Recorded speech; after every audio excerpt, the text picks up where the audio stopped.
హ్మ్. సో, అంటే నేను అడిగే క్వెషన్ రిలేటెడ్. ఓకే. సేమ్ మీరు మీరు బ్యాక్‌డ్రాప్‌లో ఈ మీ సినిమా కూడా వస్తుంది. ఒకసారి క్వెషన్ హ్మ్. వినండి.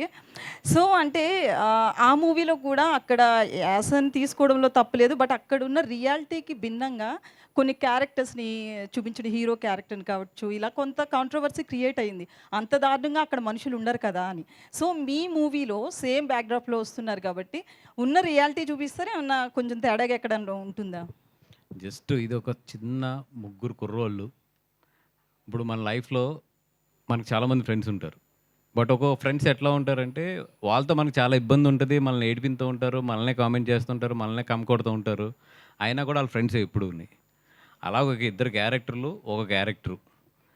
జస్ట్ నా కాలేజ్ డేస్‌లో గానీ, మా స్కూల్ డేస్‌లో గానీ ఫ్రెండ్స్ అందరం కూర్చొని ఎంత అల్లరి చేసుకునేవాళ్ళం. ఆ అల్లరే ఈ సినిమా తప్పితే దీన్ని పెద్ద ఎక్కువ కాలిక్యులేషన్‌లో పెద్ద ఇంత తీసి చేయలేదు. దానికి నాకు తెలిసిన తను పుట్టి పెరిగిన ఊరు అమలాపురం.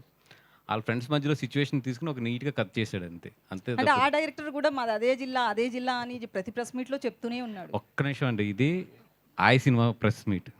మీరు 'ఆయ్' సినిమా గురించి ఎంతన్నా మాట్లాడండి నేను చెప్తాను. మూవీ రిలీజ్ అయ్యాక మీరు మళ్ళీ దొరకరు కదా! అడుగుదామంటే. అసలు మీరు అడిగే సినిమాకి నాకు ఎటువంటి నేను అది దాని గురించి కామెంట్ చేయడానికి అసలు ఆ సినిమాకి, ఈ సినిమాకి ఎట్టి పరిస్థితుల్లో కూడా లింక్ లేదు. అండ్ రెండోది ఒక స్టేజ్ మీద ఉన్నప్పుడు ఇంకో సినిమా గురించి కామెంట్ చేయడం నేను అసలు ఇష్టపడను first. So, I don't want to go into those details. Okay. ఇదొక పర్సనల్ క్వెషన్ యాక్చువల్లీ. ఆ! అల్లు అర్జున్ నంద్యాల వెళ్ళినప్పటి నుంచి కూడా అల్లు ఫ్యామిలీలోకి చిరంజీవి ఫ్యామిలీ చాలా ప్రాబ్లమ్స్ అంటే ఇష్యూస్ వస్తున్నాయి. పెద్ద అటాచ్‌మెంట్ లేదు, తగ్గింది ఇదంతా అంటున్నారు. దీనికి మీరు పర్సనల్‌గా ఏం చెప్తారు?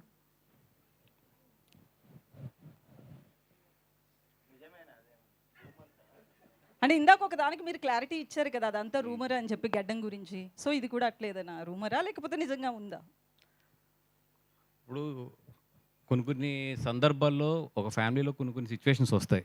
బట్ మోర్ దాన్ ఎనీథింగ్ వాళ్ళ మధ్యలో ఉన్న రిలేషన్స్ గానీ, వాళ్ళ ఫ్యామిలీలో జరిగిన సిట్యుయేషన్స్ గానీ, ఇయన్నీ 20 ఇయర్స్ నుంచి చూస్తానే ఉన్నాను నేను. చిరంజీవి గారు ఎప్పుడూ కూడా ఒక ఫ్యామిలీ కలిసుండాలి. ఎందుకంటే ఇప్పుడు ఆయన బెంగుళూరుకి ఆయన సంక్రాంతికి మొత్తం ఫ్యామిలీనంతా కూడా పట్టుకెళ్తారాయన.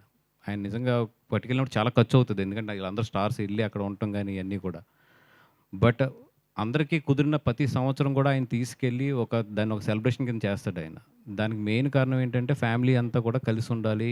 ఓకే. పిల్లలందరూ ఎదిగారు. వాళ్ళకి ఇండివిడ్యువల్ ట్రాక్స్ ఉన్నాయి. ఎవరెలా జరుగుతున్నా కూడా ఫ్యామిలీ అంతా కూడా కలిసుండి వీఆర్ వన్ అనే ఒక మెసేజ్ బయట పంపించడానికైనా. కొన్ని కొన్ని సిట్యుయేషన్స్ ఒస్తాయి. అది వాళ్ళు ఇండివిడ్యువల్ డెసిషన్స్ తీసుకున్నప్పుడు కొన్ని కొన్ని సిట్యుయేషన్స్ ఫేస్ చేయవలసొస్తాయి ఫ్యామిలీలో. అంత మాత్రాన ఇప్పుడున్న ఏదో తాత్కాలిక ఎమోషన్స్ ఈటిల్ని తీసుకొని ఈ మెగా ఫ్యామిలీ అనే దాన్ని ఇక్కడ ఈ present situation point of view చూడటం అనేది నాకెందుకో పెద్ద తెలివైన డెసిషన్ అనుకోను. ఎందుకంటే I know them very well. వాళ్ళ బాండింగ్స్ ఎట్లా ఉంటాయి. ఒక సిట్యుయేషన్ వస్తే ఒకళ్ళకొకళ్ళు ఎలా నిలబడతారు. ఒక సిట్యుయేషన్‌లో ఒకే ఒక్క సిట్యుయేషన్ చాలు ఇయన్నీ తీసేసి మేమందరం ఒకటే అని చెప్పడానికి.